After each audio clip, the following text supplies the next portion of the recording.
kaşlara oynar da oynarlar. Halime'nin kaşlara oynar da oynarlar. Конечно, знаем. Она была артистка, певица, очень знаменитая, между прочим.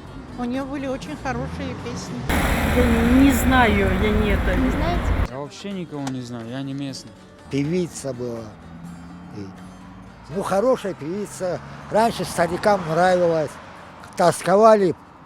Там в Азии ее песни слушали и по своей родине тосковали.